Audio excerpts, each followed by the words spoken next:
Parashat Vayera. Alors, dans cette paracha, on nous parle beaucoup du chesed de Avraham Avinu. Avraham Avinu, c'est le Hamoud HaChesed. Littéralement, c'est le pilier du chesed. Pourquoi? Parce que c'est lui qui a fondé, c'est lui qui a ancré dans le peuple juif cette qualité-là de chesed. Et c'est comme ça qu'au début de la paracha, on nous parle du fait qu'Avraham Avinu, il accueille des invités sans savoir que c'est des anges. Et c'est frappant comment la Torah décrit chaque détail de cette invitation, comment il leur dit à manger, à boire, il les fait se laver. Et juste après, la paracha nous parle de Sodome et Gomorrhe, de la ville dans laquelle il y avait malheureusement que des Réchaïm. Avraham Avinu tente d'intercéder en leur faveur en trouvant des tzadikim, 50, 45, 40, 30, 20, 10, sans en trouver. C'est comme ça que la ville est détruite. Rabbeinu Yehuda, le temps de Rashi, il dit que c'est pas pour rien qu'il y a ces deux parachutes l'une derrière l'autre. C'est pour nous apprendre l'importance, la force du chesed. C'est que d'un côté, celui qui se fait sien de cette mida-là, qui acquiert cette qualité-là de chesed, qui la met en œuvre, en pratique, alors il a toutes les brachot. Avraham Avinu, la Torah dit dans cette paracha, Ayu yé le goy gadol, il va devenir un grand peuple. Pourquoi? Il y a Rabbeinu Yehuda toujours, parce que la asot tzedaka wishpat, parce qu'il fait le chesed. La tzedaka ici, c'est dans le sens chesed. Ça, c'est d'un côté. D'un autre côté, celui qui met de côté cette mida de chesed et au contraire qui est arzari, qui se comporte mal, au sens inverse de chesed, comme les gens de Sodome et Gomorrhe, eh ben, c'est la catastrophe qui vient derrière ça. Et il fait remarquer quelque chose de très surprenant, très intéressant, on va dire, c'est que le chesed-là, il marche même chez les goïms. Ça veut dire, même si c'est un goï qui fait du chesed, pas les shem shemaim, pas pour la mitzvah de chesed. Une femme, il veut faire du bien à l'autre, eh ben, ça le protège. Justement, la preuve, c'est de Sodome et Gomorrhe. S'ils avaient eu cette mida de chesed, dit Rabbeinu Yehuda, c'est pas moi, hein, eh ben, ils n'auraient pas été détruits. Rav Steinman, il va dans son sens. Il dit quelque chose aussi de très intéressant. Il y a quelques années, il y a eu un tsunami en Indonésie qui a fait 166 000 morts. On a posé la question à Rav Steinman, pourquoi? Il a répondu que c'est parce que dans ce pays-là, certainement, il n'y avait pas de chesed. S'il y avait eu le chesed, il n'y aurait pas eu une telle catastrophe. C'est douche. Et d'ailleurs, c'est pour ça qu'à Purim, on dit que c'est un jour de Yeshua, un jour de délivrance, un jour où les tfilotes sont acceptés, comme un pauvre qui tend la main et qu'on lui donne à la tzedaka. Et ben pareil, on tend la main à Koulourou, on est répondu automatiquement. Pourquoi? Même principe, parce que c'est un jour de chesed. Matanot Levianim, on fait des dons aux pauvres. Bishloach Manot, on fait un cadeau à son prochain. On fait la Seudat Purim.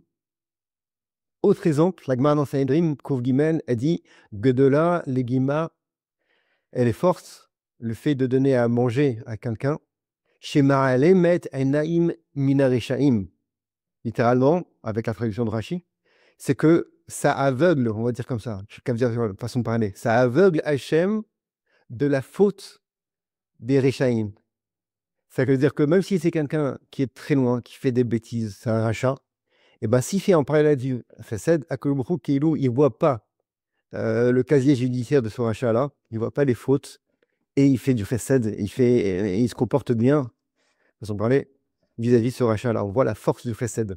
Autre exemple, avec Gemara dans Ktuvot, parce que Bémet, le chesed, c'est pas que physique, donner à manger, donner à tzedaka, c'est aussi, on va dire, dans le comportement humain, parler gentiment avec quelqu'un, tiaches, comme on dit en ivrite, s'intéresser à lui, essayer de résoudre ses problèmes. Comme c'est marqué aussi que la tzedaka, c'est que pour les pauvres, alors que le chesed, c'est pour les pauvres et pour les autres. Ah, donc la Gemara, donc Ktuvot, Kofiud Aleph, 111, elle dit que Tov, Malbin, Sheno, Lefavero, Yeter, Mimashkeo Chalav. C'est mieux, c'est plus grand, littéralement, de montrer ses dents, de faire un sourire à son copain, plutôt que de lui donner du lait. On apprend ça dans le pasouk. Même principe que le chesed, c'est très grand, c'est très très fort. Ça provoque une tonne de brachot. Et je vais terminer avec une anecdote, une histoire.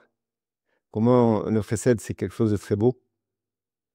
C'est qu'une fois, Rav Shlomo Zalman Auerbach, c'est un des grands possèques de la génération antérieure, il était à Yerushalayim, à Ben Vagan, et puis d'un seul coup, il y a eu une averse très très forte, comme on connaît ça en Israël.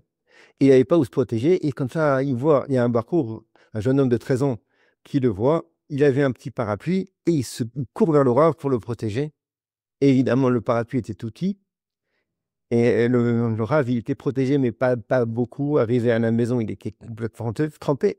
Mais sur le chemin, hein, il y a quelqu'un qui s'est arrêté avec sa voiture pour faire monter le rave. Et le rave, il n'a pas voulu. Il a voulu continuer le chemin avec ce barreau. Arrivé à la destination, on lui a demandé pourquoi vous avez que ça. Vous avez mis la possibilité de vous faire accompagner. Pourquoi vous ne l'avez pas pris dans la voiture? Pourquoi vous n'êtes pas monté dans la voiture? Il a dit c'est parce que j'ai vu ce barreau-là. Comment il était très content de m'accompagner. Il avait un art, comme en Yvelisse, il projetait, il kiffait, hein, comme on dit chez nous, de m'accompagner. Je voulais pas lui enlever ça. Voilà, c'est encore. Voilà donc un exemple de chesed qu'on peut faire, pas forcément avec son argent ni avec son corps, mais avec son comportement. Ça marche aussi, et ça fait beaucoup de bien à des gens. Des fois, un sourire, ça peut tout changer. Et Hachem, grâce au chesed qu'on fait, on aura des bonnes nouvelles et chouettes. Shabbat shalom.